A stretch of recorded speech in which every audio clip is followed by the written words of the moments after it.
As soon as it says live. Here.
Welcome, everybody, to another episode of UFO Man Live. I'm UFO Man, and to my side is my friend, my co-conspirator, Tommy Highway.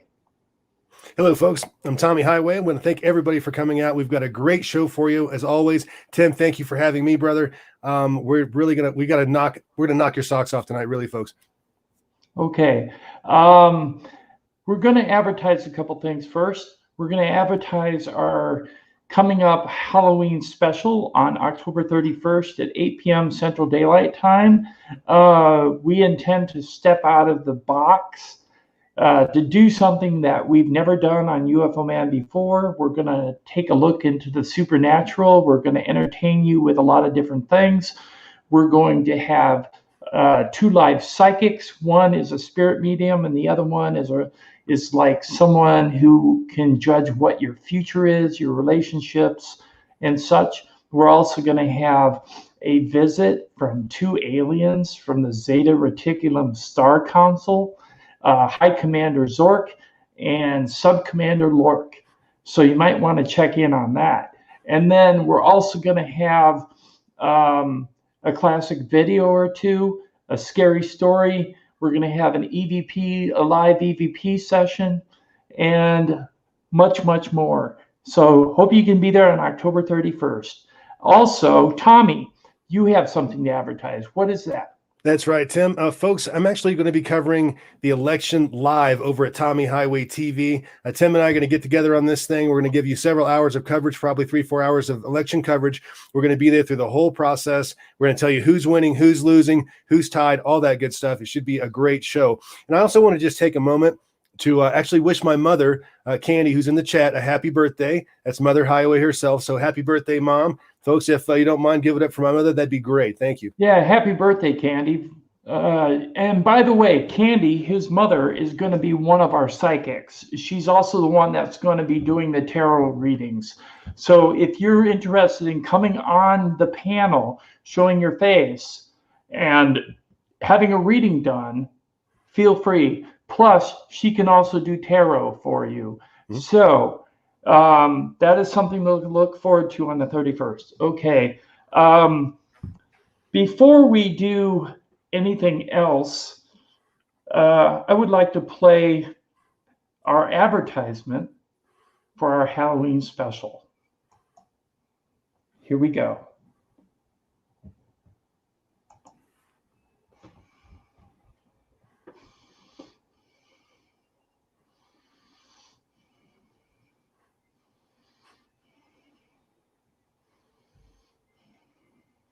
No audio.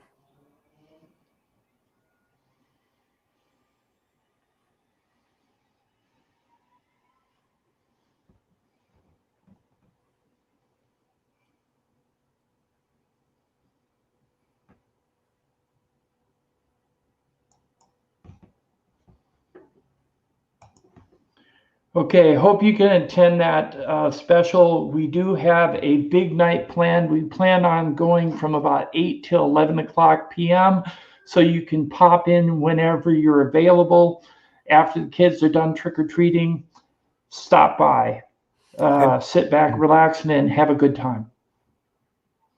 Tommy, you said you had a monologue you wanted to do in reference to our video that we're showing tonight. That's right, Tim. Folks, the theme for the evening is actually alien crash retrieval. In other words, we're talking about alien craft and technology that's actually at some point hit the planet and didn't take off. Okay. Now, it's actually ironic that we're doing this this particular subject because I actually grew up around Dayton, Ohio area, which of course is home to Wright-Patterson Air Force Base. And I got to tell you, growing up, you heard all about like the Roswell crash and even other crashes being stored there because Wright-Patterson has a specialty. What they do is they're there to reverse engineer other people's equipment. Like we've sent Soviet MiGs there, Soviet equipment of every kind. Also, this would be a place that they would send, any kind of crash retrieval or wreckage or anything like that. Would no doubt, I put it this way, Wright-Pat would definitely be involved. Now, I've showed pictures of the base before, and you folks can go out and take a look for yourself if you like, but it's supposedly what you see on the surface of Wright-Pat, which is a sprawling complex. I mean, it's huge, right? But supposedly what you see is only about half the picture. There's like an underground city or two underneath this thing. So there's supposed to be cryogenic storage there. Supposedly the alien bodies are there, or at least they were at some point. And I grew up, hearing about all this. I mean, you heard about it all the time. And there's also, I had a relative that had a father-in-law that was I think a colonel in the Air Force. I once asked him about it as a child, and he was pretty, okay with me at the time until I asked him that question. Then he clammed up and never spoke to me again. He worked there. Okay. So I just thought I just wanted to go ahead and mention that Wright-Patterson Air Force Base is real heavily involved in, no doubt, in any kind of crash retrievals that we have had or ever will have in the future. Yep. Okay. Tonight's video is featuring Linda Moulton Howe. So if you're a fan of Linda Moulton Howe, sit back, relax, and enjoy the video. Get some popcorn, get some snacks. It's going to last about an hour and 33 minutes. She's going to be talking about several things. One of the things she's going to touch on first will be on her research concerning the strange harvest, which would be cattle abductions and excising of tissue from the cattle with a pinpoint laser, which was determined back in the 1970s when our laser technology was still in the development stages and our lasers were quite big and we did not have pinpoint lasers that we knew of, the type that are used in LASIK eye surgery, which we do now. So she's going to talk about that. She's also going to talk about how in 1955, the United States government classified all structured UFOs under the heading of disc technology. Now, that doesn't mean it had to be a disc. It could be a cylinder, a wedge, a triangle, a sphere, a top hat, an oval, or just an orb. All of them were classified as advanced weapons systems in 1955 by the US government, and that's when the lid was slammed down on disclosure. The reason why it was done is because when the United States, after Roswell in 1947, decided to shoot down, give the order to shoot down any unidentified flying object that flew into restricted airspace, so that they could retain the wreckage and maybe re-engineer it and develop it for the military-industrial complex. This, in turn, caused an aggressive response from some of the structured vehicles. And because of that, that's why the classification was made in 1955. So let's watch the video clip, and we'll go from there. Let's see here. I got to set the audio here. Here we go.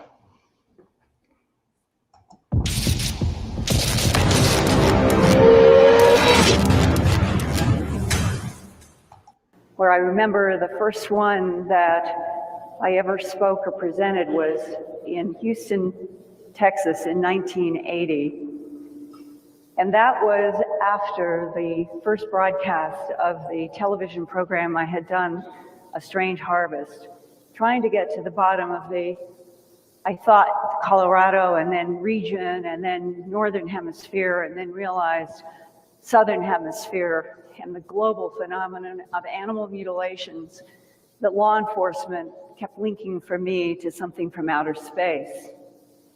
And that when I was at that first MUFON conference in 1980, what I remember was a feeling by many people who did not want this to be true, did not want the link between unidentified beautiful lights in the sky and the repulsive animal mutilations on the ground to have any link at all. And now it is 27 years later almost.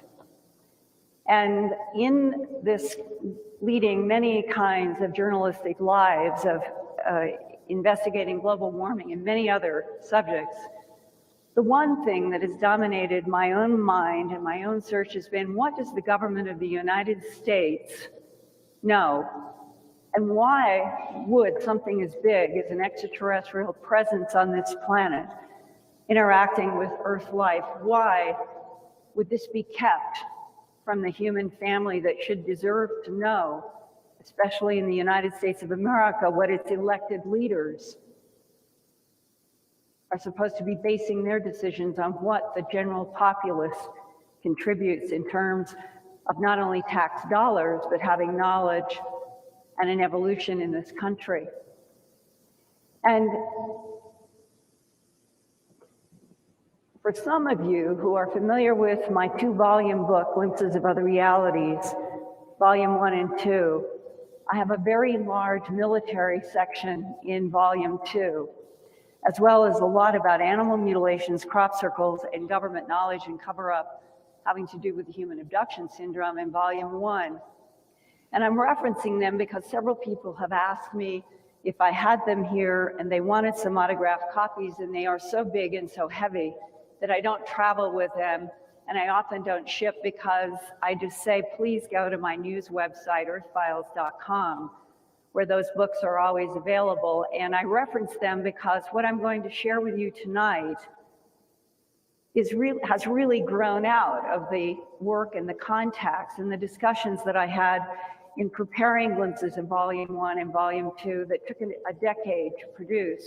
And that I can tell you firsthand that there were some people in Washington, D.C. who were really, really angry at some of the information in Glimpses Volume 2. And that's fine. They can be angry. You and I are not criminals. We are trying to find facts about something as astonishing as an extraterrestrial presence on a planet in which we were told it doesn't exist. And in this evolution that I've had as a journalist and as a TV producer, trying to get to the bottom of a subject that has kept proliferating, becoming more complex and more astonishing each year, one of the people that I have respected the most over the last 2-3 decades since I first met him is John Schuessler, and the courage and the persistence that he had on the Cash Landrum case in Texas. And I would like myself right now to pause and to give a hand of applause to a man who's been a leader. John, wherever you are.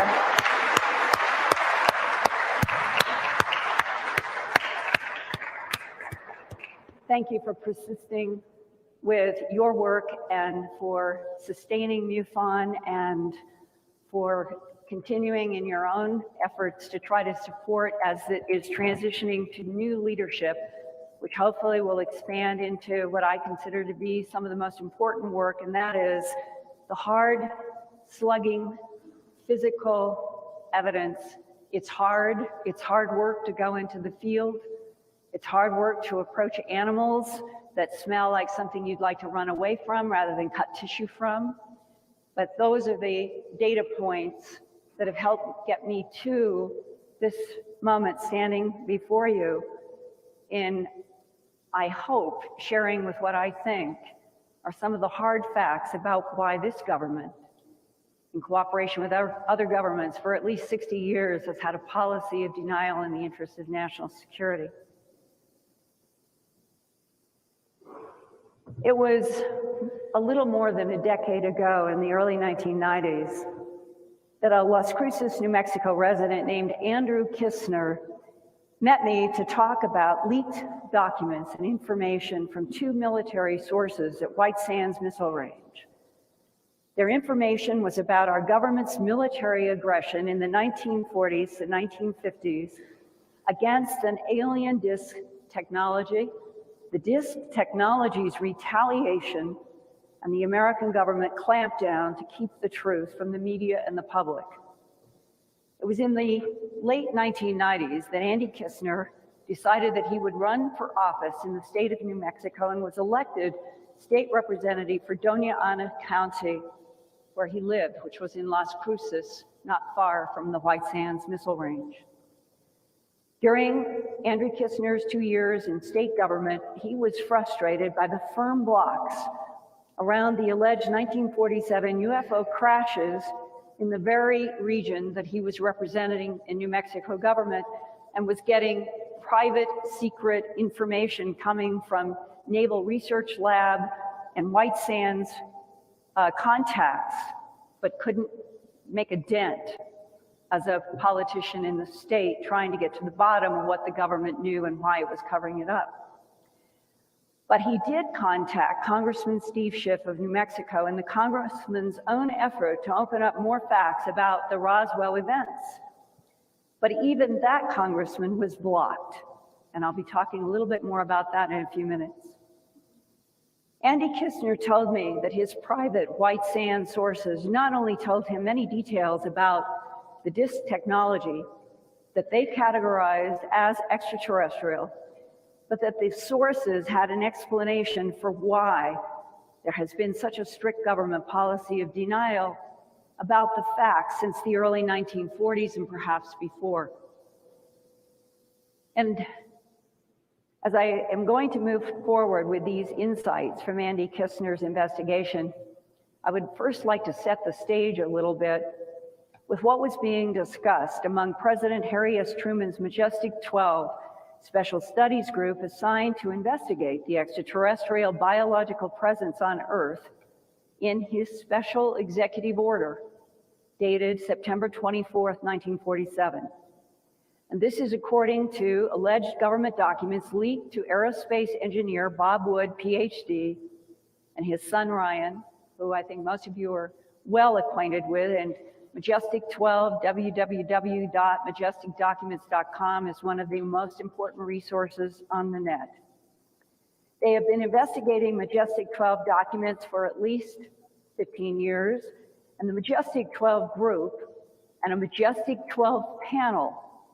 There were some common people to the panel and the group, such as Vannevar Bush, but there were also, it was an expanded group that took advantage, from Truman's point of view, of the best minds in science, in medicine, in military, and in the corporate business world that apparently the administrations were having to depend upon in highly classified ways in order to accomplish some of the work that the military could not. These people were picked by President Truman, and they form the body of perhaps the most important documents that have been leaked, that Bob and Ryan Wood have been investigating for a long time, and from which I am going to be drawing some information tonight.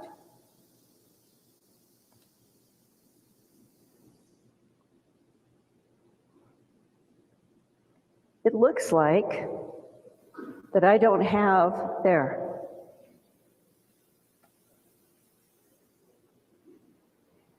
In September 24, 1947, the MJ-12 mission statement, there was a preliminary white-hot intelligence assessment. It referenced another highly classified retrieval of an unidentified lenticular aerial technology that was abbreviated as ULOT 1. That disc was in Cape Girardeau, Missouri, and the year was 1941. What was retrieved? The Crafts propulsion system that was called in this document and another document a, quote, neutronic propulsion system or neutronic power plant. Both phrases were used. And who studied this neutronic power plant? It was handed over to physicist Robert Oppenheimer, is the implication, head of the top secret Manhattan Project in Los Alamos, which created the first atomic bombs dropped in Japan in 1945. These leaked Majestic 12 documents indicate that the United States government already had extraterrestrial hardware and perhaps entities both dead and alive long before the New Mexico crashes in July of 1947. The MJ-12 first annual report of 1952 begins, quote, a review of the President's special panel to investigate the capture of unidentified plan-formed space vehicles by U.S. armed forces and agencies. And plan-formed means flat and curved. The panel concluded, a consensus reached by members of the panel that until positive proof that the Russians did not attempt a series of reconnaissance flights over our most secure installations, the sightings and recovered objects are interplanetary in nature, unquote. In paragraph I of that same report, the MJ-12 panel stated, quote, V-2 rocket launches at the White Sands Proving Ground, New Mexico, have been knocked down by undetermined jamming. The source of the jamming is believed to come from UFO sightings on or near the range. Guidance systems are believed to be vulnerable, and this presents a clear and present danger. Such keeper flights carrying nuclear weapons are too horrific to contemplate. Shielding of systems and circuits are underway. As to purpose and modus operandi, we are not certain, but it is clear that if these visitors had conquest in mind, it would not be difficult for them, given their ability to penetrate our airspace at will and their ability to jam radio, television, telephone, and teletype transmissions, let alone the power grids, unquote. Well, did the United States government share these astonishing facts with other leaders on this planet? Paragraph L, entitled Foreign Policy and National Security, states, quote, to date, only Great Britain, Canada, and the Soviet Union are contacted and appraised in the event invasion is imminent. It is the current policy of the administration that no other foreign countries will be consulted or advised. The national security status of the Majestic operation exceeds that of the H-bomb development. It has been the downfall of great nations and cultures when a new reality is not readily accepted by the masses. The social order was severely ravaged by the last World War with great damage to the religious dogma of earth without end, thus making a government disclosure irresponsible and inherently dangerous, unquote.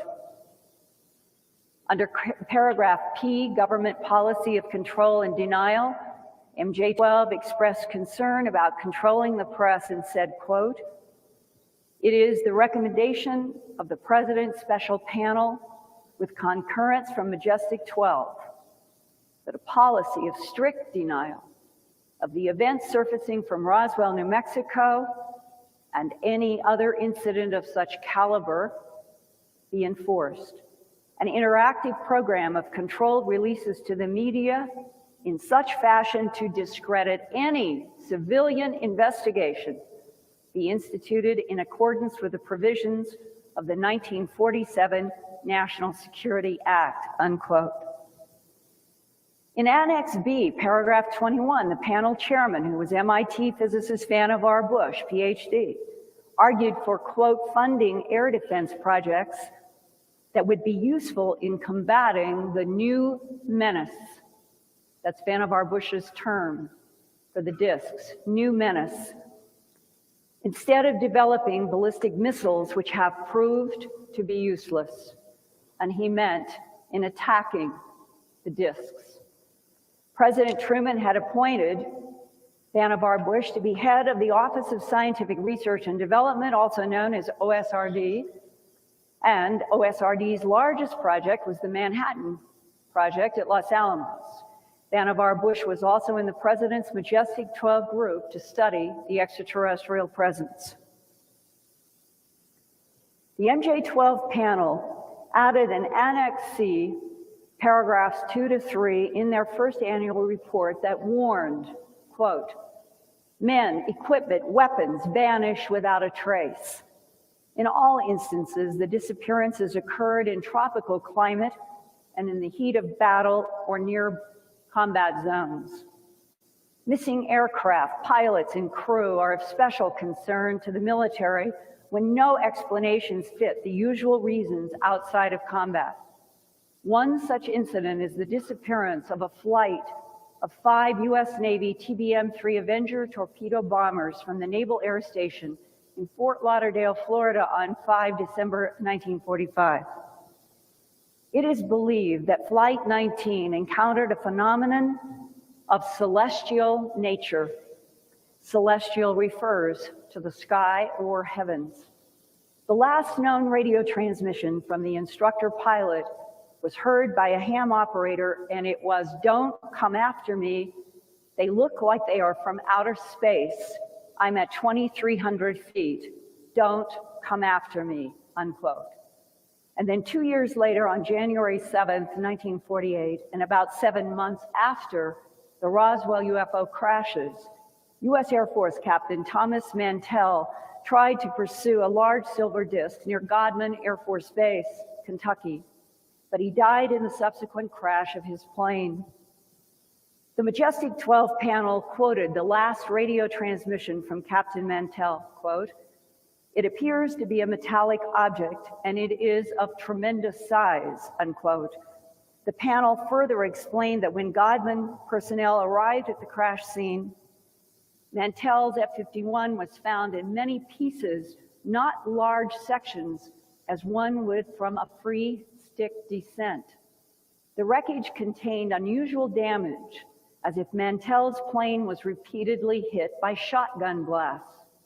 Some of the metal had pitted surfaces and unusual scoring. All rubber material had disintegrated in a soft, powdery substance. There was no indication of gunfire damage or fuel burn.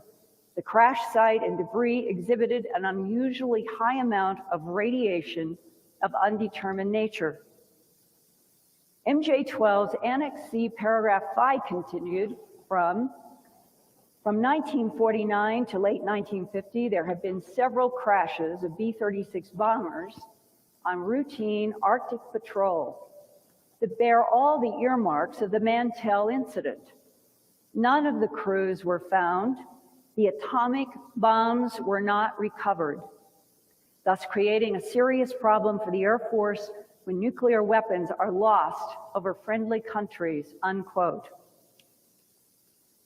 So government insiders say that the Majestic 12 group under President Harry S. Truman was at first trying to carry out a secret war against the disk technology until the human military effort proved futile. Details about that secret war began to emerge for me first from former U.S. Air Force and UFO investigator Leonard Stringfield.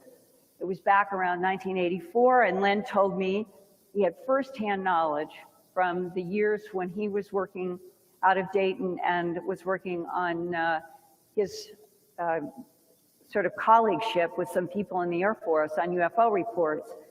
He said that the Air Force had a standing order to shoot down the UFO discs and other unidentified aerial objects, but Len said, quote, "We lost so many planes and pilots trying to carry out that order that it was rescinded in the early 1950s, unquote." Well, in the mid-1990s, former New Mexico State Representative Andrew Kistner told me about his official research into the 1947 V-2 rocket program and into UFO crashes and retrievals in New Mexico, and his offhand, off-the-record conversations with military and intelligence operatives from White Sands Missile Range and the Naval Research Lab housed at White Sands. Kistner had assembled many old newspaper articles and some leaked documents under the guidance of these sources at White Sands, and he showed many of them to me. And he asserted that in the 1940s to early 1950s, there was an American government policy to shoot down unidentified aerial discs, but the discs retaliated. Many of our pilots died, he said, echoing Len Stringfield's statement, which forced an end to our shoot-down policy. Andy Kistner said he learned that President Harry S. Truman ordered a policy of denial in the interests of national security about all UFO crash retrievals, a classified executive order that allegedly is still in force to this day. And tonight, I'm going to present information about the possible nature of those US attacks, the disc retaliation, and other phenomena linked to one or more non-human intelligences in those discs. But first, to underscore the reality of the extraterrestrial presence and government knowledge about it, I would like to share with you excerpts from my recent videotaped interview with one of the few military sources in my career who has been willing to talk on the record with his name, with his military background, about extraterrestrial biological entities. His name is Thomas Coleman Shepard. He served in the United States Navy from September of 1975 until his retirement 20 years later in 1995 as an E-7 Chief Petty Officer, Chief Yeoman. He has been married to the same woman for 22 years. The Shepards have 2 children and their home is in Albuquerque, New Mexico. I have been there several times. Tom's 50th birthday is this year.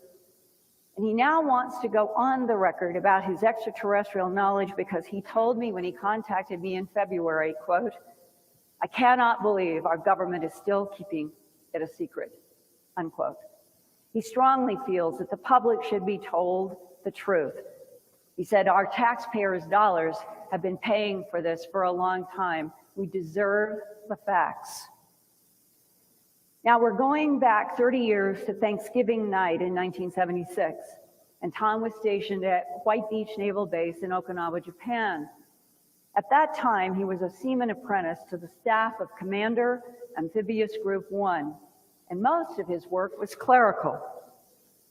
He was in the administration building with 2 other men, Robert Topin and Craig Howard. Howard was mechanically gifted, and he liked to prove that he could get into sensitive areas that were off limits, including safes. And that Thanksgiving night, 30 years ago, Craig Howard had gotten into a vault that contained classified material and was yelling for Topin to join him. Tom Shepard watched as Topin ran by into the administration office that contained a vault of classified files.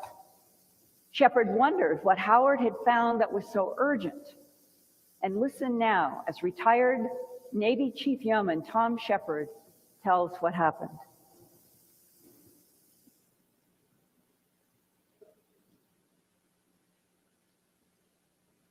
And I saw Howard and Topin go into the vault. And they were in there for about 5 minutes. And Howard comes out first, and Topin follows. And Topin's kind of got tears in his eyes.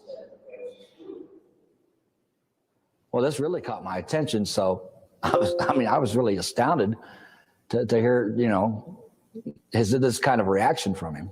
So then Howard, he calls me over and he says, "Come on in."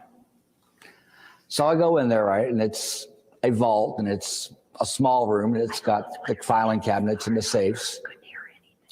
And it's got a table right there in the middle of the vault. The table's about the size of this, but square and taller.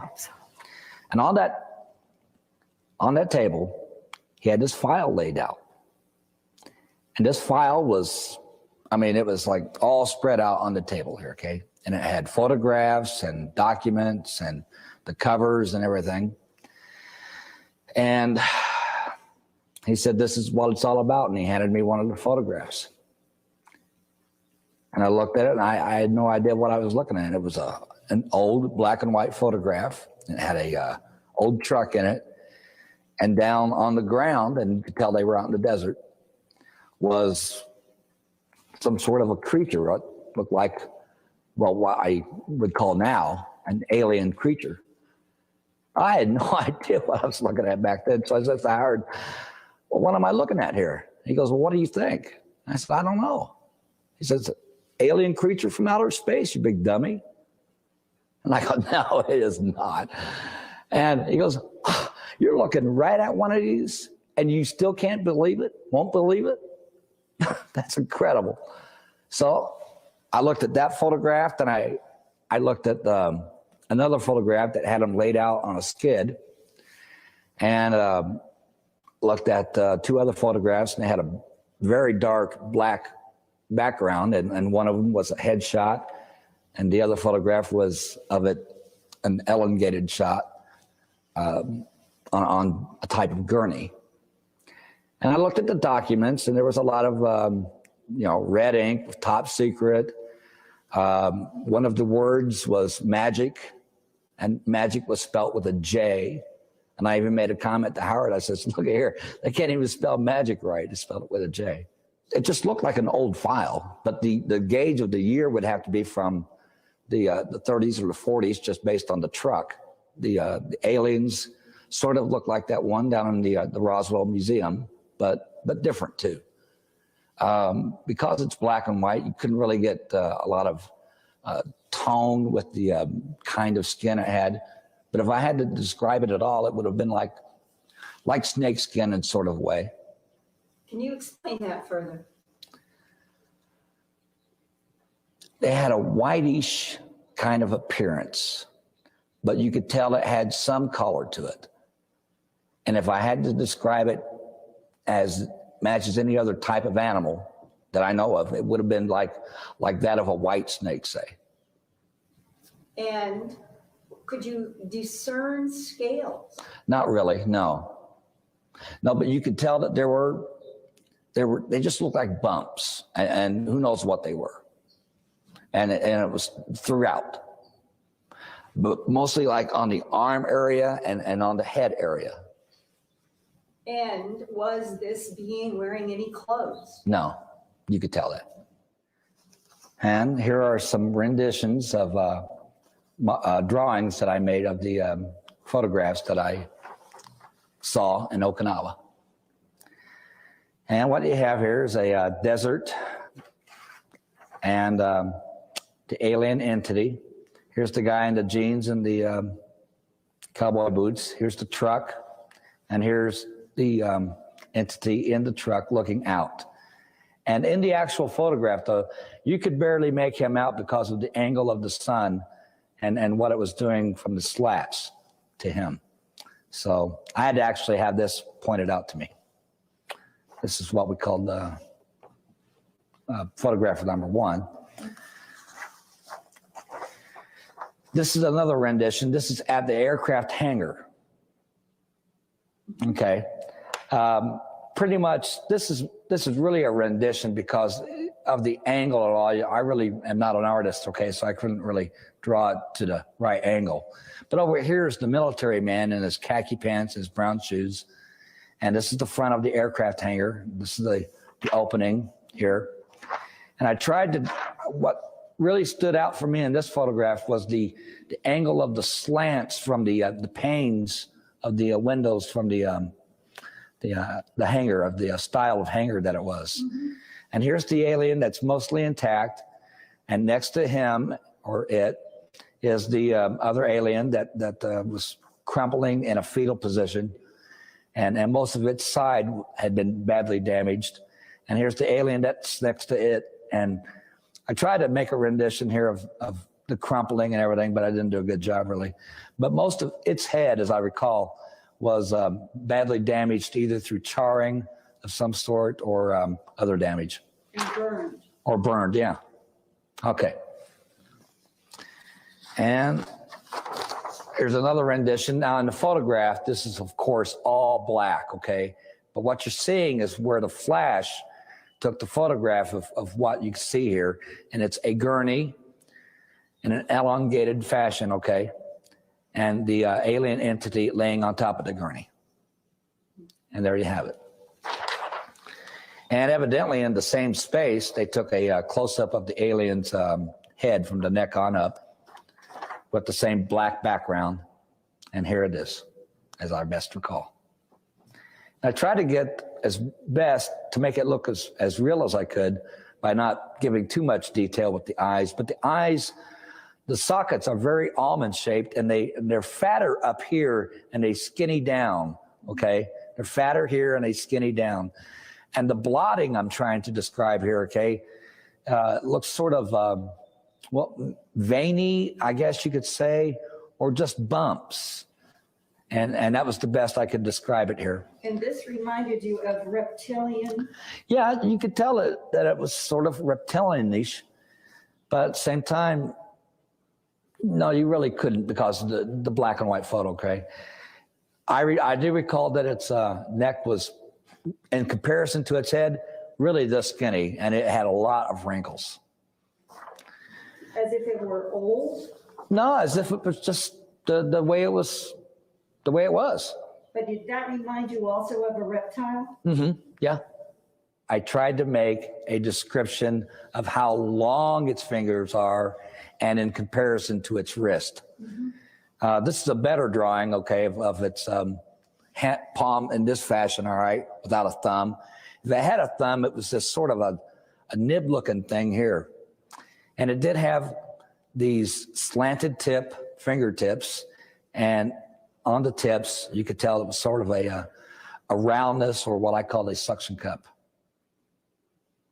Linda, there is nothing on this earth that we know of that looks anything like this. It's not a human being. I'm telling you straight up. It wasn't a monkey. It wasn't an animal of any kind. It was like nothing that I had ever seen, and that's all I could say. It was definitely not a human. It was definitely not an animal that we know of. What emotion did you feel? I was in shock. I mean, what can I say? I mean, I didn't want to believe it. I couldn't even accept it at the time. It took hours for me to even accept what I had saw.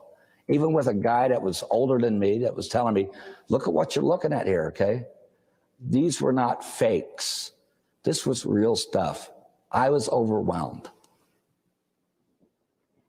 Tom Shepard and his two Navy colleagues, Craig Howard and Robert Topin, thought that they had been able to enter that classified vault in Okinawa without anyone finding out. But on the Monday after that 1976 Thanksgiving weekend, the three men were summoned by a very angry Chief James Seeley. Tom Shepard saw that the other two men had to put on their dress uniforms for some kind of punishment, and he was kept in office detention for several hours. But Thomas Shepard was never asked to sign a non-disclosure agreement that would swear him to secrecy for the rest of his life. 2 weeks after their vault adventure, Captain Seeley ordered Tom Shepard, Robert Topin, and Craig Howard to drive with him to a dentist at Kadena Air Force Base, about an hour from White Beach. Tom was put to sleep and never told what the dentist did. He thinks that the other two men were treated the same way, but his Navy records mysteriously never included the Kadena Air Force Base dentistry work. I asked Tom if the dentist might have implanted monitoring devices in their teeth. Tom said that a few years later he learned that was possible to do, and he also wondered if they had done something, planted something in their teeth.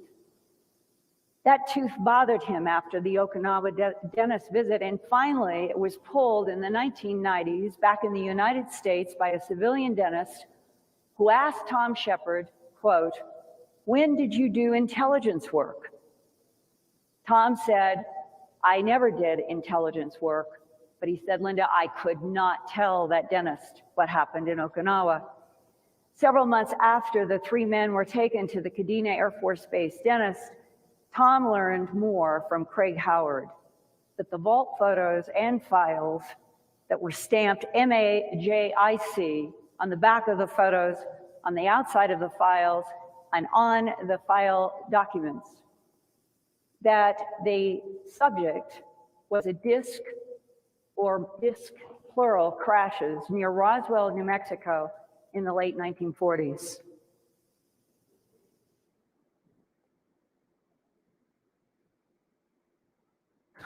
It was probably a couple of months after the incident that I finally came up to Howard and I said, okay, what was all that?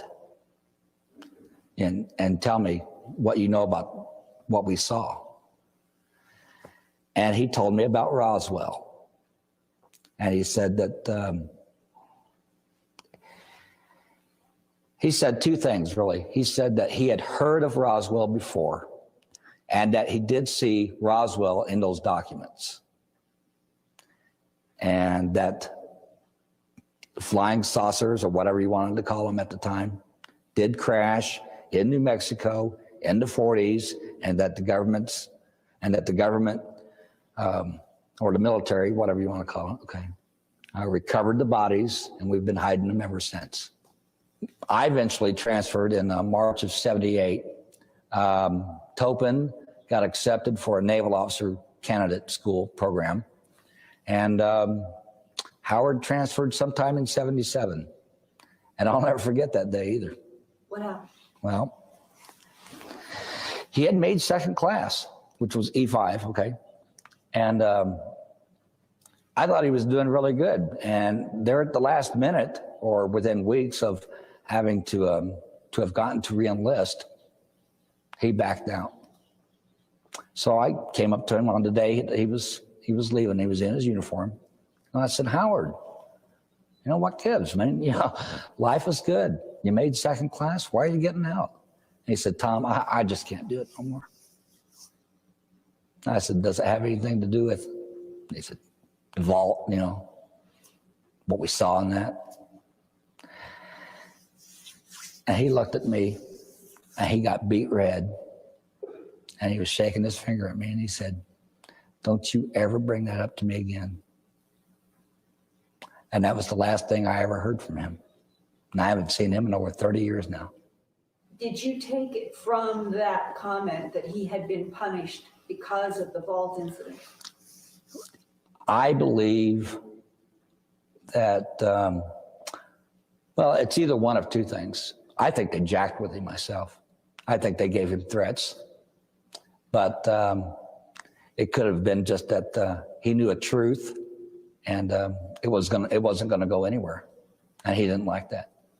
Were you asked to sign any kind of a non-disclosure agreement? No, never. Let's jump ahead to 1989. Unsolved Mysteries comes on TV, and it was a popular show then. And one night, they played, Robert Stack hosting, the Roswell incident. And I had no idea at the time that this was in books or had already been talked about. I was literally blown away. And I thought to myself, well, you know, national TV is going to come out and blast it all over the place. What's to stop me? So at the time, I worked at a 3-star command there in Norfolk. It was ComNav Airland. And I worked for the operations department. It's Code 30, and one of the people in Code 30 was a man named Captain Wood. And he had a person that worked for him who was a lieutenant commander, and I don't remember his last name. But one day, it was shortly after this was played on TV, the Roswell incident on Unsolved Mysteries, the subject of ETs came up, and we were just talking, and even though I had been, well, I'd run into a lot of trouble in other commands, not a lot of trouble, but, well, somewhat anyway, okay? We can get into that. But I had opened my mouth before, okay? And I was tired of keeping it closed. So I told this lieutenant commander who worked for Captain Wood what I knew, and I told him the whole Okinawa story, and the file, and the photos, and the whole thing. And I thought the guy was gonna have a heart attack. He went into shock. He got really angry. He wanted to tape record me. He started making threats on me. We got to sort of a heated argument. And he said that he was going to have to tell Captain Wood about this. So I said, fine, tell him. So a couple hours later, Captain Wood calls me in his office. He says, sit down. Heard you did some talking today.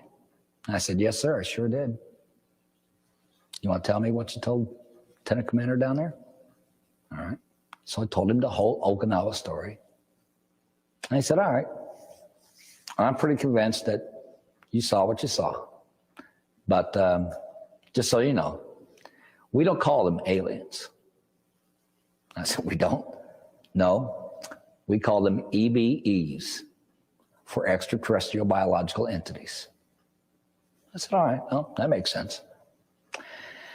Then we had a conversation, and it was basically like this.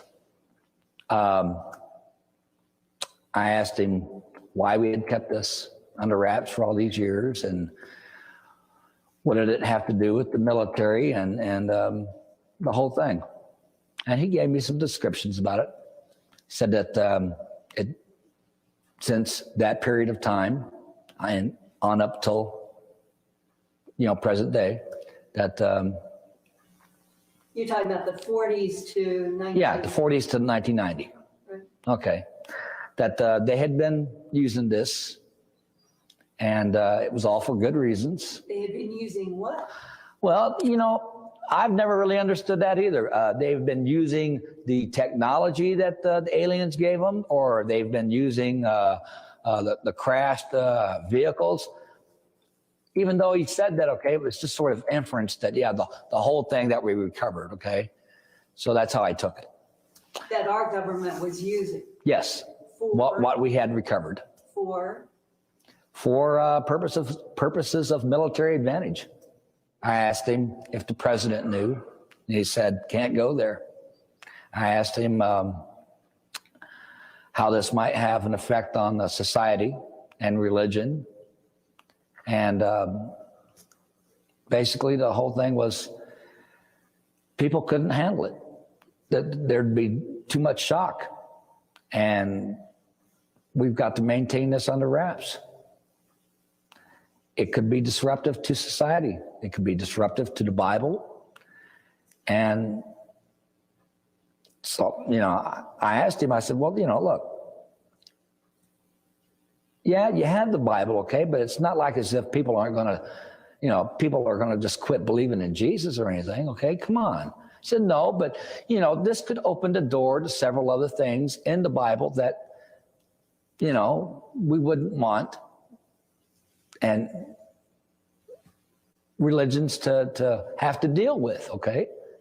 It could just open a door to many things that would be so disruptive, we can't go there. So you just need to keep this under wraps. You're not in trouble or anything, okay? And that's it. And if you say that we had this conversation, you can, it didn't happen. So if you know what's good for you, you're going to keep this under wraps. You want to make chief, don't you? I said, yeah. All right, well, let's play ball by the rules then. Did you ask him when the public and the media would be allowed to know? No, probably never. Is that what he said? That's what he said. Probably never. But that means the planet is living in a huge lie. Yes, of course it does. Especially when you accept that when you're in the military. You accept that because you're working with secret material all the time. And you understand that the United States maintains military advantage over our enemies. And you accept that. That's an okay answer for a military guy. But isn't that an incredible answer? Probably never, that the world would be kept in the dark forever. We went there, and I respectfully tried to argue with him. I said, yes, when we recovered the aliens, okay, that was the 1940s. That's completely different from today. This is the 90s, okay? People would be able to handle it. And he said, oh, yeah, you think so? I said, well, could you handle it? No. Did it scare you? Yeah. Would it be old news in 2 weeks? I don't know. How does that make you feel as an American? Oh, that's a big question. How does that make me feel as an American?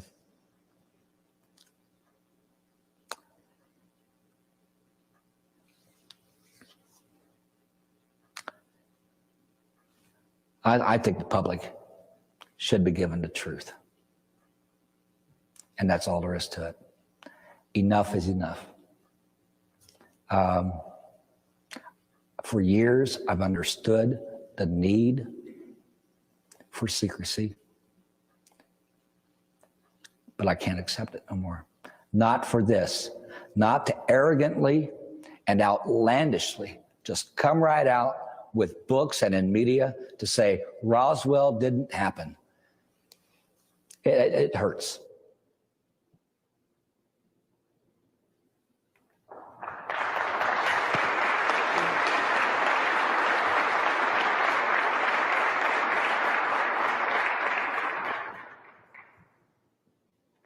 How long have American government and military insiders been enforcing a cover-up of the big secret about an extraterrestrial presence?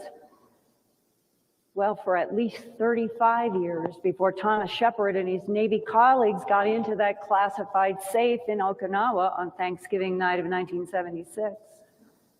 But the timeline of government facts about extraterrestrial presence goes back to at least 1941 and probably in the military a lot earlier.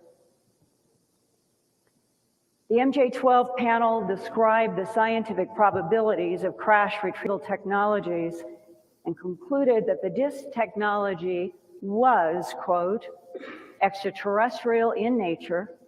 This conclusion was reached as a result of comparison of artifacts from the Missouri discovery in 1941. The technology is outside the scope of US science and even that of German rocket and aircraft development, unquote.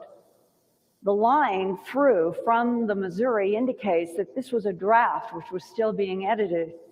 Often in final documents, locations, dates, and names were and have been deleted or changed to protect this policy of denial in the national interest.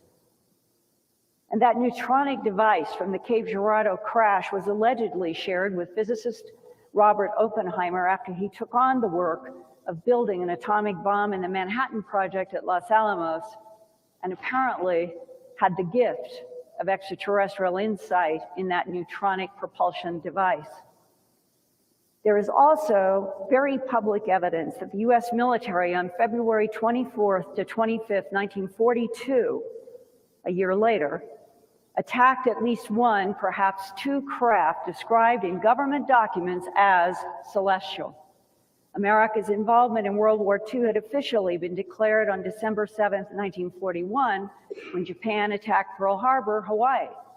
2.5 months later, when air raid sirens went off throughout Southern California from the San Joaquin Valley to the Mexico border, residents wondered if the sirens meant another war invasion. Air raid sirens had been intermittent during the evening of February 24th, and then after midnight on February 25th, 1942, powerful searchlights aimed at a glowing object above the Santa Monica Mountains, shaped like a diamond, some eyewitnesses said.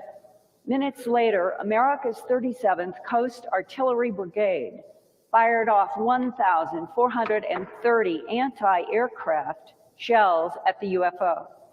This is an actual photograph taken by a Mr. Calvert, which was published in the Los Angeles Times.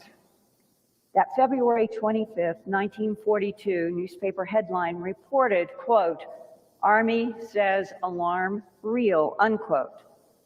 And then 2 days later, on February 27th, 1942, US President Franklin Delano Roosevelt wrote a top secret memo in reply to earlier information from General George C. Marshall, his Army Chief of Staff. FDR wrote to Marshall, quote, consultation with Dr. Vannevar Bush and other scientists on the issue of finding practical uses for the atomic secrets learned from the study of celestial devices precludes any further discussion, and I therefore authorize Dr. Bush to proceed with the project without further delay. This information is vital to the nation's superiority and must remain within the confines of state secrets, unquote. And the project, presumably, was what became the Manhattan Project to create atomic bombs in Los Alamos. 6 days later, on March 5th, 1942, General Marshall replied to President Roosevelt on Interplanetary Phenomenon Unit letterhead about 2 unidentified aerial craft retrieved by the Navy and the Army during the so-called Battle of Los Angeles. Quote, as indicated in my February 26 memorandum to you regarding the air raid over Los Angeles, it has been learned by Army G2 that Rear Admiral Anderson, Director of Naval Intelligence, has informed the War Department of a naval salvage of 1 unidentified airplane off the coast of California that, unlike the raid, has no bearing on conventional explanation. Further investigation has revealed that the Army Air Corps also recovered a similar object in the San Bernardino Mountains east of Los Angeles, which cannot be identified as conventional aircraft. This headquarters has come to a determination that the mystery airplanes are in fact not earthly, and according to secret intelligence sources, they are in all probability of interplanetary origin. And that was early 1942. 5 years later, on July 9th, 1947, President Harry S. Truman issued a top secret directive to General Nathan Twining right after 3 unidentified aerial vehicles shaped like pie wedges, not discs, crashed in New Mexico near Corona, White Sands Proving Ground, and east of Alamogordo. The dates were between July 4 to 6, 1947, and the directive said, quote, you will proceed to the White Sands Proving Ground Command Center without delay for the purpose of making an appraisal of the reported unidentified objects being kept there, unquote. With these documents leaked to Bob and Ryan Wood, we'll have them posted at www.majesticdocuments.com, along with the other first and secondhand testimonies, it is clear that the American government was involved with UFO crash retrievals long before 1947 in New Mexico. And that means that Harry Truman, before and when he became president, he already had been briefed about classified knowledge and concerns of the non-human presence from the previous FDR administration. Half a century later, in 1993, New Mexico Congressman Steve Schiff asked the Government Accounting Office to investigate the controversial July 1947 Corona Roswell UFO crash. The Defense Department did not or would not provide Congressman Schiff any 1947 documents from the Roswell Army Airfield.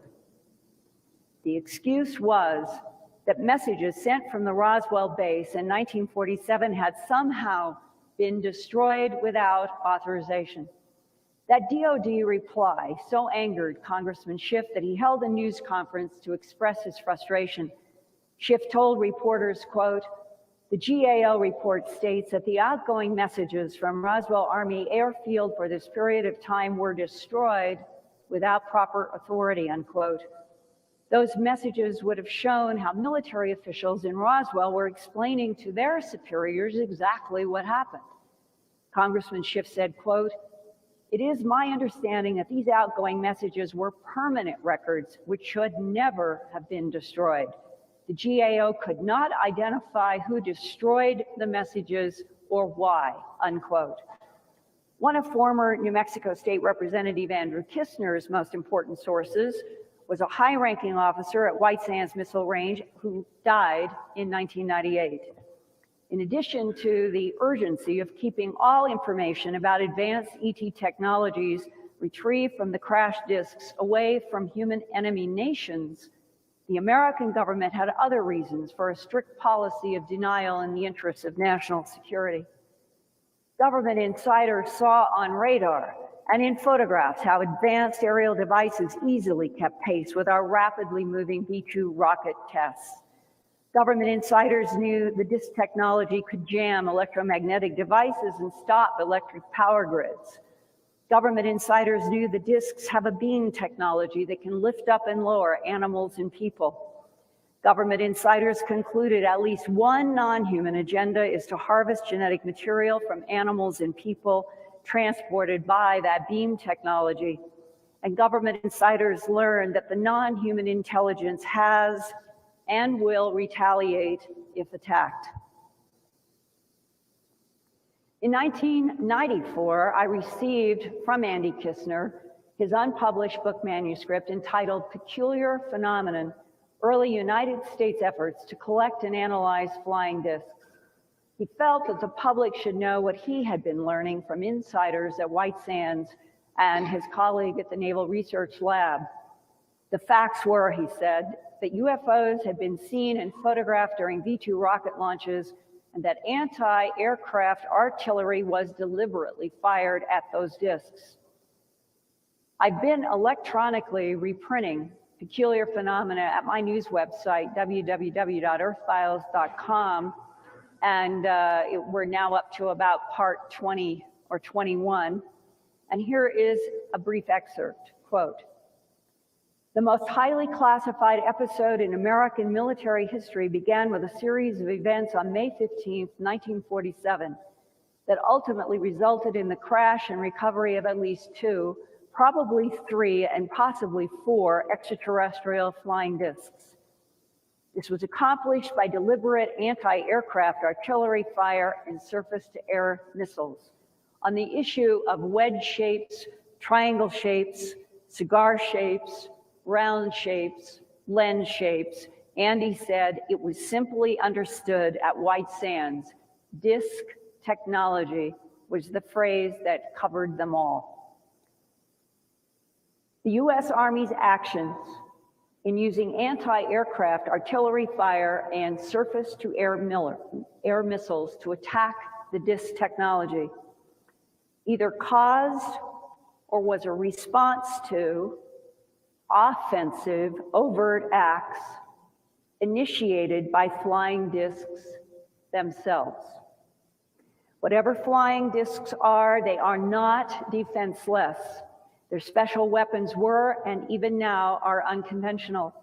Flying discs were immediately defined by the United States military in 1947 as, quote, "an enemy weapons system," unquote. By May 15, 1947, V-2 rocket tests at White Sands were underway, and that day, one was launched to an altitude of 84 miles. It carried instruments to measure cosmic and solar radiation temperatures, ionosphere measurements, and to do photo experiments for the Naval Research Lab. But the V-2 rocket crashed east of Alamogordo, New Mexico. And about that V-2 crash, the Las Cruces Sun News reported on May 16, 1947, quote, "Lieutenant Colonel Harold R. Turner, White Sands Proving Ground commanding officer, blamed peculiar phenomena for the erratic test of a German V-2 rocket which landed only 6 miles east of Alamogordo." What actually happened during that May 15, 1947 V-2 rocket launch? Well, State Representative Andrew Kistner learned from his confidential sources that the facts remain classified and off limits to public and media to this day. But Colonel Turner's reference to peculiar phenomena was his discreet way to avoid saying unidentified aerial discs. And how was that peculiar phenomena described at White Sands? Andrew Kistner says it was a radar target that instantaneously appeared next to the rising V-2 rocket. Immediately, the V-2 changed course. Kistner says his White Sands military source saw a photograph of a flying disc that had been taken from a camera mounted inside a V-2 rocket window, looking out at the disc pacing along the window. The peculiar phenomena caused the V-2 rocket at White Sands Proving Ground to change course, and the rocket crashed to Earth 2 minutes later, only 6 miles east of Alamogordo, 40 degrees off the V-2's projected flight path on May 15, 1947. An Army officer at White Sands Proving Ground told Andy Kistner, quote, "The peculiar phenomenon object was defined as hostile in that it appeared to have affected the V-2 rocket's trajectory. It was, by every definition, an advanced foreign weapons system." effort would be expended to guard against further intrusions, and high priority was assigned to collect a specimen of that technology for further analysis, covertly if possible, unquote. And that phrase, high priority assigned to collect a specimen of the technology, meant the creation of covert American government units to bring down unidentified flying objects that could pace launched B-2 rockets and cause them to veer off course. Those retrieval units operated under Project Moondust and Pounce that were responsible for securing the airspace over White Sands Proving Ground. One of their classified missions, Andy was told, was to aggressively bring down the advanced disks to study and potentially back engineer. Andy Kissner's source on this particular subject was a good friend who had previously worked for the Naval Research Laboratory. And right now is a brief excerpt of Andy Kissner sharing what the now deceased Naval Research Lab man told him. He was a co-worker of mine, and he'd, back in the mid-60s, been taken to a facility somewhere in the state of New Mexico that was underground, and there was a warehouse, and there was a flying disc inside the warehouse, inside this bunker. And he noted visually and was told verbally by the briefing officer that this was one of several flying discs shot down at Roswell in 1947.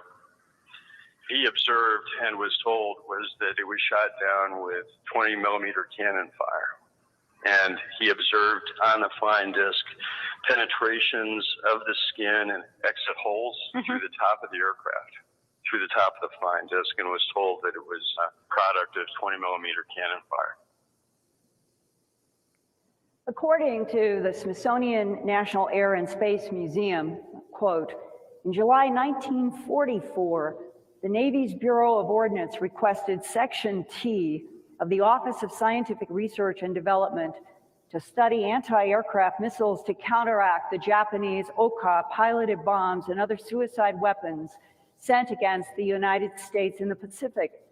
The requirement was for a missile to shoot down a plane at a range of 20,000 yards at an altitude of 30,000 feet, unquote. 4 months later, by November 1944, the Navy's Bureau of Ordnance assigned the Applied Physics Laboratory of the Johns Hopkins University in Silver Spring, Maryland, to undertake the development of radar-guided surface-to-air missiles. This project became known as Bumblebee, that produced several ramjet-powered missiles. Spurred on by his off-the-record military and intelligence sources, Representative Kissner studied newspaper archives and came to this startling conclusion. Quote, it does not appear that flying discs were passive actors in 1947. Between May 9th and July 31st, more than 600 military and civilian airplanes crashed worldwide. That's an average of 7 crashes a day for 84 days, unquote. The peak of plane crashes seemed to come after a famous May 29, 1947 Juarez, Mexico explosion, which was reported as another V-2 rocket that veered off course only 2 weeks after the Alamogordo V-2 crash. And this time, the rocket is 180 degrees off course. That means it's going one way and returns right on itself. But the truth was, Kissner says, the May 29, 1947 event was an American military test of a surface-to-air missile strike against an unidentified radar object. Again, it was White Sands commanding officer, Lieutenant Colonel Harold R. Turner, who had planned a secret V-2 rocket launch for May 29th. Andy Kissner wrote in his manuscript, quote, at 7:15 p.m. Mountain Standard Time on May 29th, 1947, it is believed that at least one Wasserfall surface-to-air missile or a modified Hermes A-1, complete with a 674-pound high-explosive warhead, was fired at one or more radar targets hovering to the southwest of White Sands Launch Row. 5 minutes later, at an altitude above 60,000 feet, the proximity fuse on the warhead detonated 10 miles north and slightly west of Mount Franklin. The explosion was witnessed by Major General John L. Homer, commander of Fort Bliss from 1946 to 1950. The El Paso Times reported the next day, on May 30th, 1947, that the first explosion occurred more than 10 minutes before a second explosion at least 25 miles further south. General Homer sent troops to look for missile wreckage and to investigate the first site and the second site. The surface-to-air missile's mysterious target, possibly crippled by the explosion, they think continued to fly in airspace, eventually impacting within 1 mile of the new Buena Vista Airport, only 6 miles south of downtown Juarez, Mexico. Local residents described a blinding flash of light followed by a tremendous pressure wave and the appearance of a mushroom cloud. The concussion of the blast was sufficient to crack windows 6 miles north of the crash site, while an electric clock stopped at the El Paso County Sheriff's Office, apparently due to the blast effect. Still quoting from Kistner, whatever the mysterious, and from the Las Cruces Times, whatever the mysterious radar object had been was not apparent because it was totally vaporized by the explosion. Small shreds of burned gray metal fused with molten sand and rock were found near a crater outside Juarez. The crater was 50 feet by 24 feet deep, but there was no V-2 rocket body. There was no peculiar phenomenon. There was nothing in the crater. No one ever reported if General Homer found anything at the first explosion near Mount Franklin. An effective cover story was immediately provided to the press that another V-2 launched from the White Sands Proving Ground had gone astray, experienced a total gyroscopic failure, flew 180 degrees off course, and crashed in Mexico. There was no explanation why the launched White Sands missile apparently vaporized, but the implication was that the interplanetary disk technology had retaliated when fired upon, and that retaliation was what vaporized whatever landed and made the crater. Another mysterious and important visual detail was provided by the editor of the Las Cruces Sun News, who watched the May 29, 1947 launch and said he saw with his own eyes, quote, 2 first magnitude stars near the missile before it headed down out of the daylight sky to crash. Andrew Kistner reports that within 72 hours of the Juarez incident, 29 airplanes crashed around the world, killing 198 people. The worst disaster was near LaGuardia Airport in New York, where a United Airlines plane took off, crashed, and burned, killing all 38 passengers. And while the government Civil Aeronautics Board investigators were returning from the LaGuardia disaster, an Eastern Airlines DC-4 went nose down and crashed, killing everyone aboard. According to an eyewitness of the second crash, quote, I saw the plane in a steep glide and several gleaming things like metal fell away from the plane as it hurtled down, unquote. Were those gleaming things more of the unusual phenomena that appeared on radar alongside the V-2 rocket launches and were photographed on film? More than one pilot who survived airplane crashes in 1947 said that their airplane was at high takeoff speed going down the runway, but mysteriously, there was never any lift under the wings and they crashed.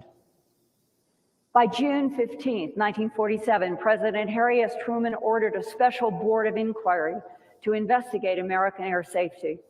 Among his appointees was Dr. Jerome C. Hunsaker, chairman of the National Advisory Committee for Aeronautics, and Dr. Hunsaker was also included on the top secret Magic 12, Majestic 12 panel advising President Truman on the extraterrestrial presence. 2 days later, President Truman's Special Board of Inquiry about all of the air crashes held a secret session about how to prevent the tragedies. By then, only 3 weeks after the Juarez rocket vaporized, 146 people had died in airline crashes. 5 years later, on July 29th, 1952, newspapers across the United States headlined, quote, "Air Force orders jet pilots to shoot down flying saucers if they refuse to land," unquote. The U.S. Air Force revealed that, quote, "jet pilots had been placed on a 24-hour nationwide alert against flying saucers with orders to shoot them down if they refused to land," unquote. And of course, there was no context for everything else that had been happening. And why did that happen in July 52? Why was this headline allowed? It was because of those overflights of Washington, D.C. twice in July of 1952 that probably had Washington running more scared than it had been in the previous 20 years. But official lies and denial about the extraterrestrial reality of the discs was still enforced in the interest of national security. One Air Force officer said that in the 1960s, he had seen a photograph of a crash disc in a classified military library. The file was about a retrieval near Aztec, New Mexico. A file document explained the secrecy because, quote, "officials felt that only people in professional levels were capable of dealing with this information. Based on what occurred with the Orson Welles War of the Worlds radio broadcast, this information could create panic. Then it would threaten to break down the industrial complex that supports the military. It would obviously undermine it, and it could possibly reduce our ability to counter an attack by a hostile alien culture. But it was also clear that the intent of these particular beings was not known," unquote. That word intent. What is the reason that non-humans are here? In 1947, when unidentified objects suddenly appeared on radar next to the Launch V2 rockets that immediately went off course, perhaps no one in the US government knew that around them another peculiar phenomenon was taking place that was directly linked to the intelligence inside the DISC technology. That phenomenon is worldwide animal mutilations.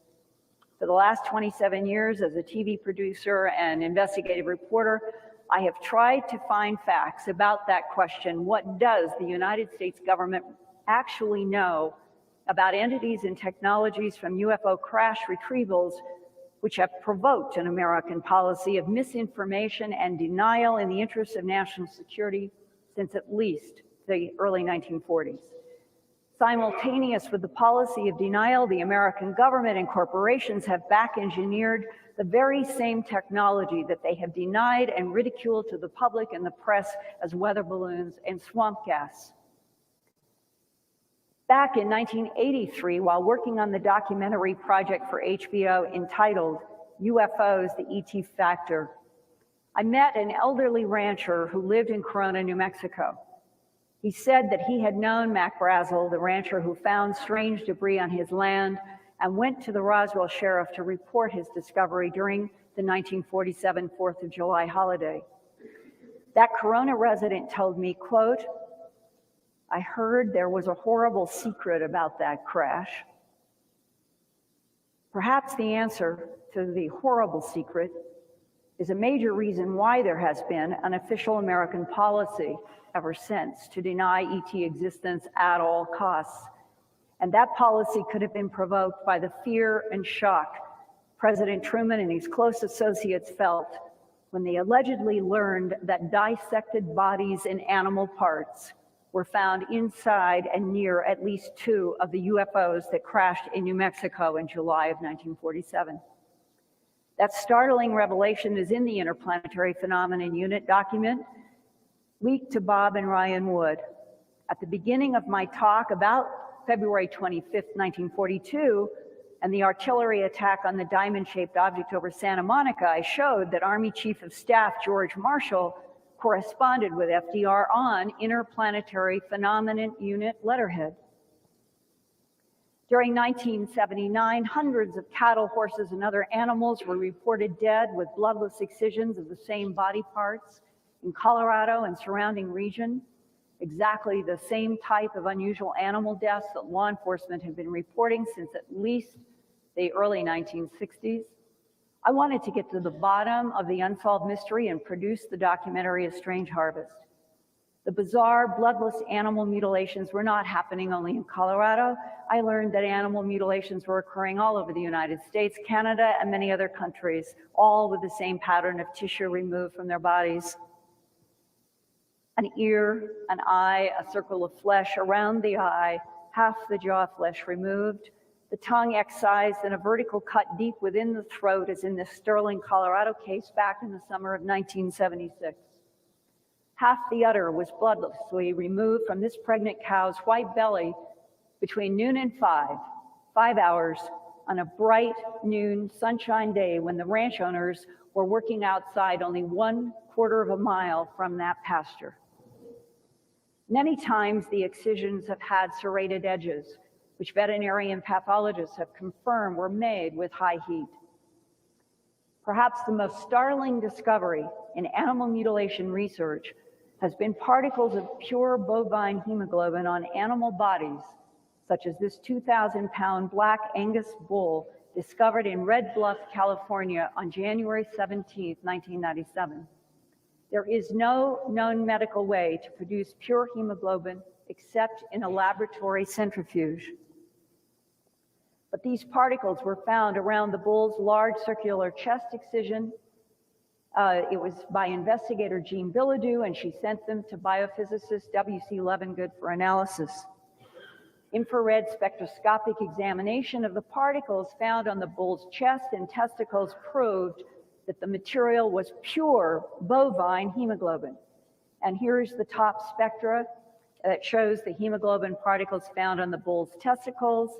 The middle spectra is from hemoglobin particles found around the chest excision, and the bottom spectra is from a known sample of pure bovine hemoglobin purchased from a medical supplier as a baseline comparison for bovine hemoglobin. Biophysicist Levengood said, quote, "How could a complicated lab centrifuge process be done in a pasture? Thus, it is unknown how or why pure hemoglobin particles would be a residue on mutilated cows." Mysterious aerial lights have long been seen and photographed over pastures where animal mutilations have occurred. On the left is a black and white time exposure photo taken by reporter Bill Jackson in Sterling, Colorado in 1976. And on the right, 13 years later in 1989, is one of the many mysterious lights photographed over Arkansas pasture mutilation sites by Jim Williamson, editor of the Little River News in Ashdown. The many reports of unidentified silent lights over pasture is why law enforcement looked to the sky for answers. Newspapers started illustrating what ranchers said they had seen, like this drawing in the November 2nd, 1980 Greeley Tribune in Greeley, Colorado. And the United States military had knowledge of something coming from the skies and killing and mutilating animals around the world since at least the early 1950s, according to U.S. Army Lieutenant Colonel Philip J. Corso, now deceased. He wrote in his important 1997 book, The Day After Roswell, that many advanced technologies that the United States government had retrieved from crashed non-human aircraft had been back engineered, and he was part of the process of getting that back engineering accomplished. One involved some kind of an instrument that could cut with light. And Colonel Corso said in his book, why did the extraterrestrial inhabitants of the craft have a cutting device like this aboard their ship? It wasn't until later when I read highly classified military reports of cattle mutilations in which entire organs were removed without any visible trauma to the surrounding cell tissue that I realized that the light beam cutting torch was being used by the aliens in medical experiments on our livestock. Before he died, Colonel Corso talked to me in private about the documents that he had seen in the Pentagon in General Trudeau's office in Washington, D.C., after Corso had returned from World War II assignments in Italy. He told me that he had read with his own eyes reports dated as early as 1951, only 4 years after Roswell, about animals found in several parts of the world with bloodless excisions and no tracks around them. And Colonel Corso said the classified report specified that the animal mutilators were, quote, extraterrestrial biological entities, unquote. The subject was so sensitive, he told me, because the United States government was scared that if the public knew something from outer space was able to pick up heavy animals in beams of light, remove tissue and liquids with advanced instruments, and then return the animals dead and mutilated to pastures, the Americans and the world would panic. Also, the advanced technologies needed to be kept out of the hands of human enemies and developed and patented by American corporations.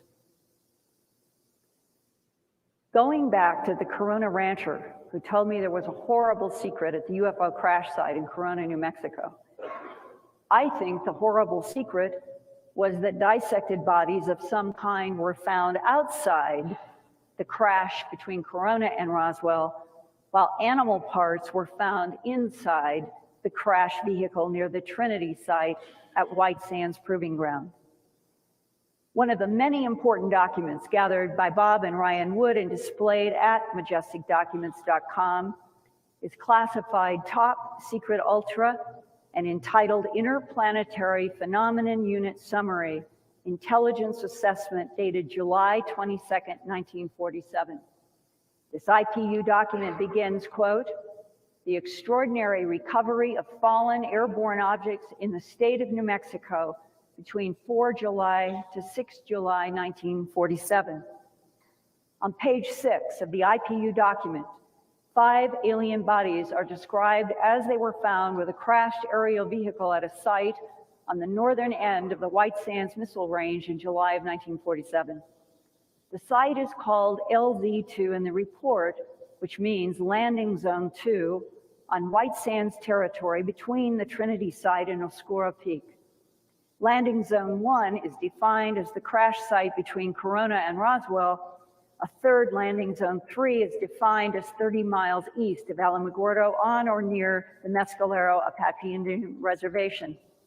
All 3 crashes occurred between July 4 to July 6, 1947, according to the IPU and the MJ-12 reports. On page 2, paragraph 4, the IPU intelligence assessment states, quote, on arrival at LZ2, personnel assessed the finds as not belonging to any aircraft, rocket, weapons, or balloon tests that are normally conducted from surrounding bases.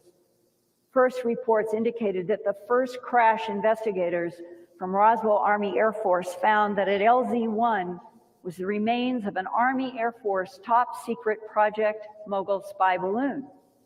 When scientists from the Los Alamos Scientific Laboratory arrived to inspect LZ2, it became apparent to all concerned that what had crashed in the desert was something out of this world, unquote. Also, the IPU intelligence assessment paragraph 11 states, quote, as to the bodies recovered at LZ2, it appeared that none of the 5 crew members survived entry into our atmosphere due to unknown causes. Dr. Detlef Bronk has been asked to assist in the autopsy of one well-preserved cadaver to be done by Major Charles Ray. From that description, the team was able to learn, and from photographs taken by intelligence photographers, the occupants appear in most respects human, with some anatomical differences in the head, eyes, hands, and feet. They have a slight build, about 5 feet tall, with grayish pink skin color. They have no hair on their bodies and were clothed with a tight-fitting flight suit that appears to be fireproof. Some of the bodies looked as if they had been burned on their head and their hands. Their overall stature reminds one of young children. It is believed that there were male and female genders present, but that was hard to distinguish. Paragraph 12, quote, the most disturbing aspect of this investigation was there were other bodies found not far from Landing Zone 1, the Mac Brazel site between Corona and Roswell, that looked as if they had been dissected as you would a frog. It is not known if Army field surgeons have performed exploratory surgery on these bodies. Animal parts were reportedly discovered inside the craft at Landing Zone 2 near the Trinity site on White Sands Missile Range. But this cannot be confirmed. The team has reserved judgment on this issue, unquote. And it is not clear in these documents if the bodies dissected as one would a frog were animal, human, or non-human. The Truman administration already knew that their attacks on the discs provoked retaliations in plane crashes, electromagnetic jammings, and taking down power grids. Finding dissected bodies at one crash site and animal parts inside another craft must have scared President Truman and his colleagues so badly that they all agreed that the Titus lid had to be placed on the entire UFO phenomenon, a policy of complete denial in the interests of national security, while they tried to learn more and figure out exactly what they were up against.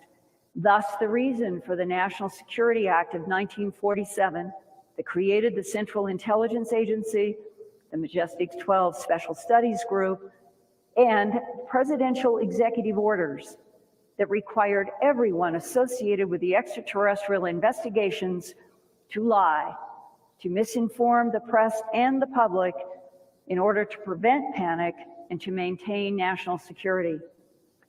In addition to the dissected, unidentified bodies and animal parts, there was another disturbing event that would also have provoked the Truman administration's decision to keep all of the real facts about UFOs and the disc technology and what was in them from the press and the public. The 1952 Majestic 12 First Annual Report about retrieved extraterrestrial bodies in paragraph F states, quote, biological warfare programs in US and UK are in field test stages. Discovery of new virus and bacteria agents so lethal that serums derived by genetic research can launch medical science into unheard of fields of biology. The samples extracted from bodies found in New Mexico have yielded new strains of a retrovirus not totally understood, that give promise of the ultimate biological warfare weapon. The danger lies in the spread of airborne and bloodborne outbreaks of diseases in large populations with no medical cures available, unquote. Retrovirus was not a common medical concept in 1947. Examples today are HIV, leukemia, and the deadly Ebola virus that causes its victims to hemorrhage blood from every orifice. Retroviruses are composed only of RNA. The RNA manipulates DNA to get into the cell genomes, which are then destroyed along with the host body.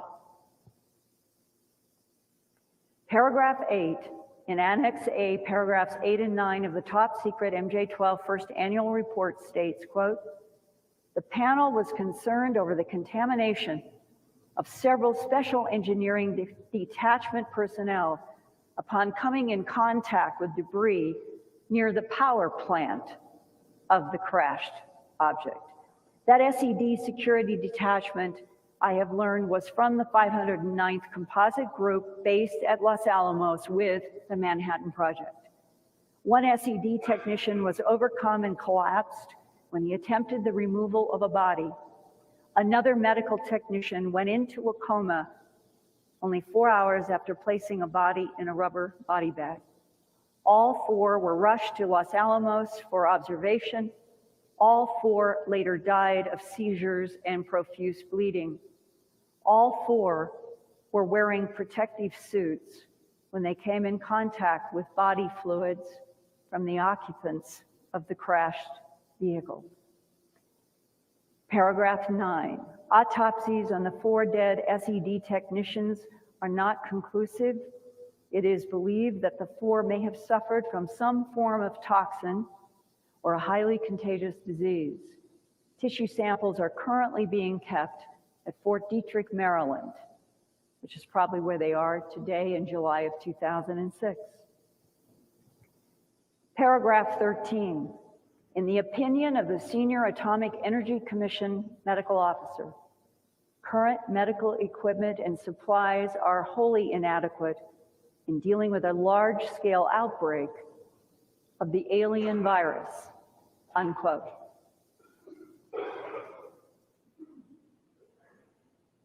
In summary, it would seem that those special insiders with a need to know about the extraterrestrial biological entity presence have been running scared since at least 1947 in these discoveries, and trying to keep any signs of their fear and lack of control from the press and public.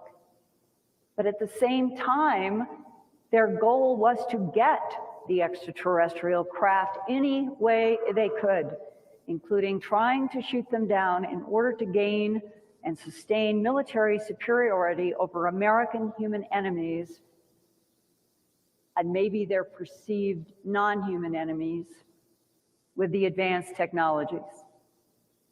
That technology, which Colonel Turner at White Sands described as peculiar phenomena, could suddenly appear in flight alongside those top secret V-2 launch rockets and cause those rockets to change course and crash. And then when the government allegedly used weapons to forcefully bring some of the peculiar phenomena down to Earth, a White Sands missile evaporated and human airplanes seemed to crash at an alarming rate in the summer of 1947. President Truman called for a special investigation of the aviation crisis, and former New Mexico State Representative Andrew Kistner thinks many of those airplane crashes, according to his sources, were retaliation by the DIS technology for the US aggression against the foreign discs. Perhaps that peculiar phenomenon was here or is still here only to monitor Earth for whatever reason, and has never intended harm until threatened by human military aggression. But there were the dissected bodies, including animals, referenced in the government's own highly classified Interplanetary Phenomenon Unit and Majestic 12 reports, plus the hemorrhaging deaths of security men who handled crash site bodies while they themselves were in garments that were supposed to have protected them.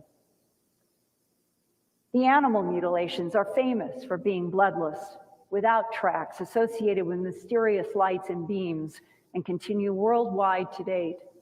More than 3,000 animal mutilations have been reported in Argentina and Chile since 2003. And what about all those human abduction complaints since the 1960s, also associated with mysterious lights and beams? Colonel Turner's peculiar phenomena have continued into the 21st century. But someone seems to have stopped this crashing. Did the peculiar phenomena change, or did our military strategy, because payback was too painful?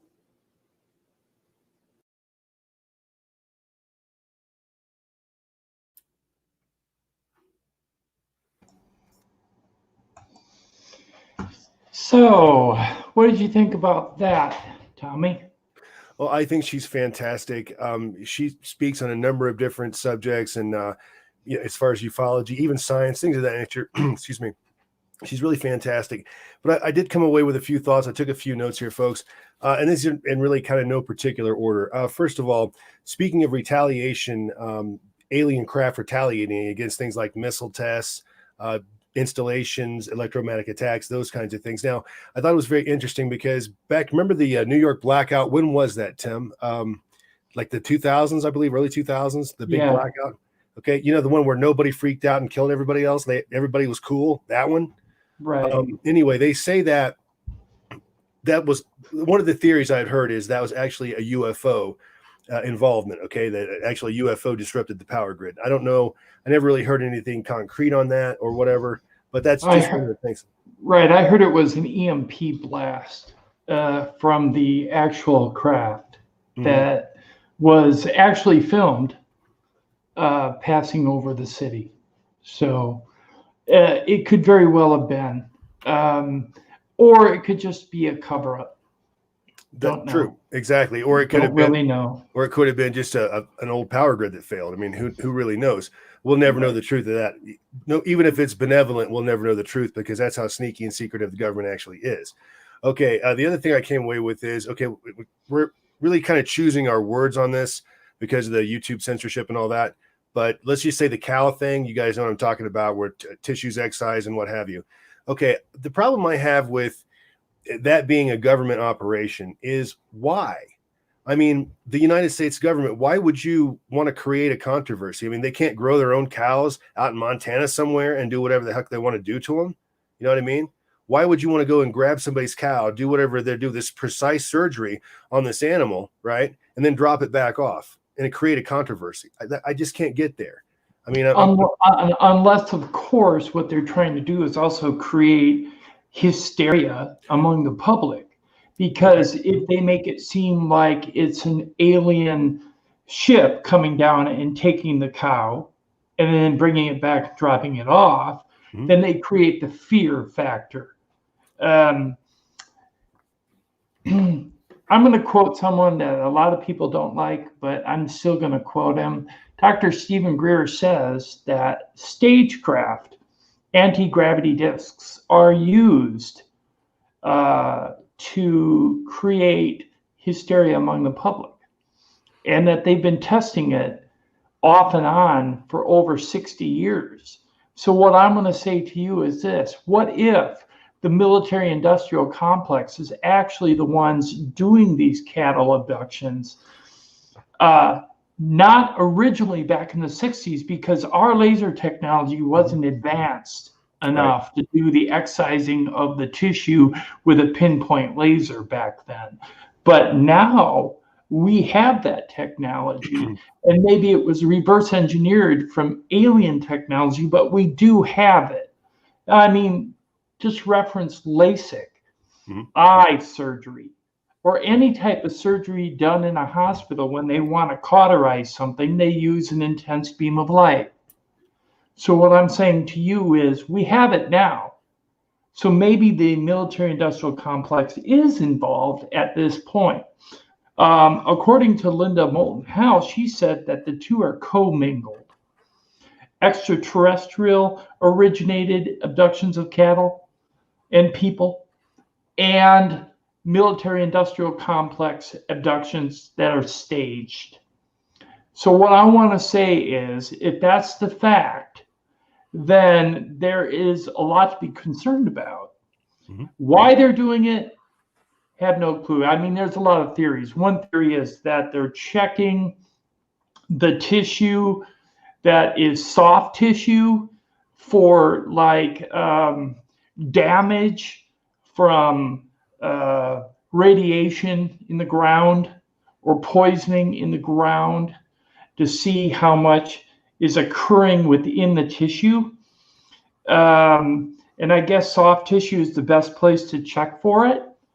The other reason is I've heard that extraterrestrials are using it as food, or maybe taking scientific samples, like we would from animals or things that we find, like on the moon. We take rocks.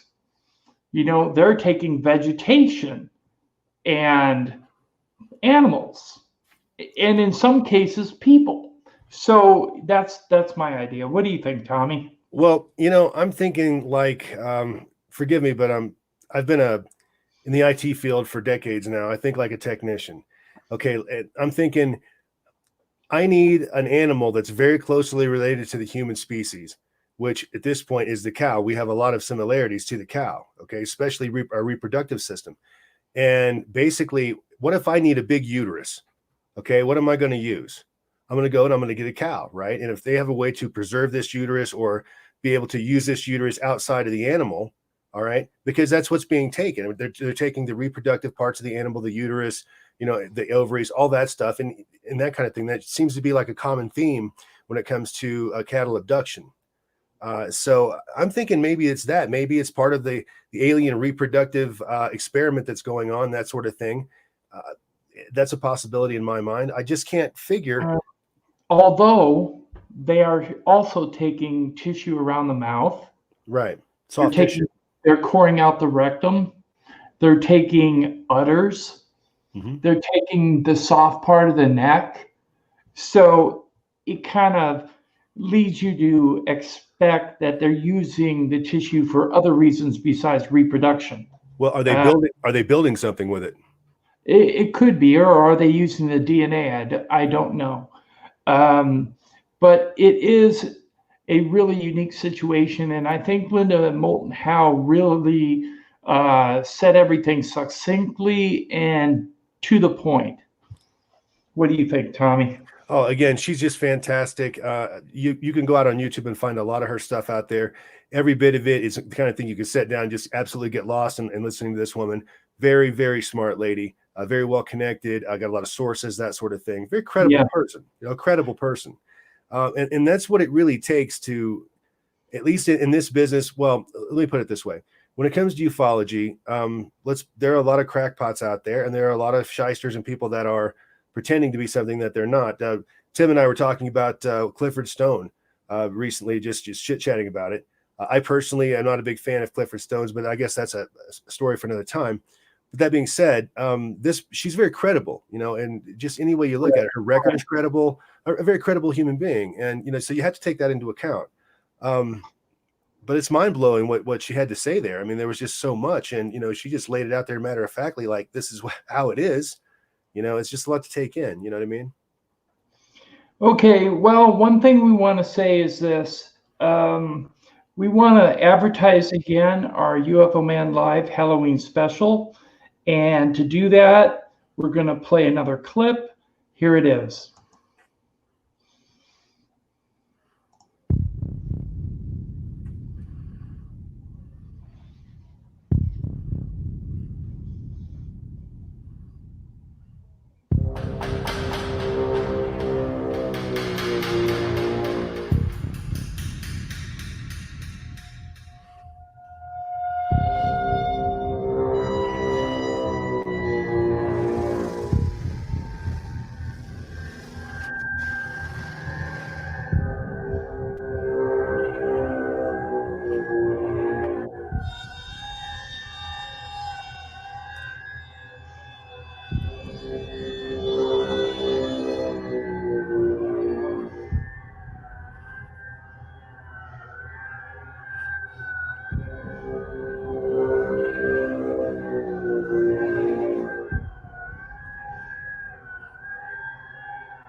Fantastic. Very nicely done. That's spooky. Well, I mean, that thing comes, I mean, I actually took a step back. That was awesome, Tim. Very nicely done, sir. Yeah, what it says at the end is welcome, which means we welcome you to attend our virtual Halloween party on October 31st at 8 p.m. Central Daylight Time, 9 p.m. Eastern. We plan on doing about a 3-hour show. We're going to do a lot of things. Tommy is working on some stuff. I'm working on some things. And like I said, we're going to have a visit from 2 aliens from the Zeta Reticulum Star Council, High Commander Zork and Sub Commander Lork. And you can probably figure out who they are. Exclusive right here. Exclusive right here. They're coming through a trans-dimensional rift. Mm-hmm. So we're going to have them supporting the UFO Man channel, and we hope that you can be there. Tommy, any last words on tonight's stream? Well, again, I want to thank everybody for being here. Had a great time tonight. Hope you enjoyed it as well. Folks, there's one thing that we wanted to ask of our audience. Look, we really appreciate everybody for coming out. It means the world to us, and that's the reason that we do the show, is for you folks. But what we'd like to ask for a little bit of help, if you don't mind, because we are trying to expand the show, if you will.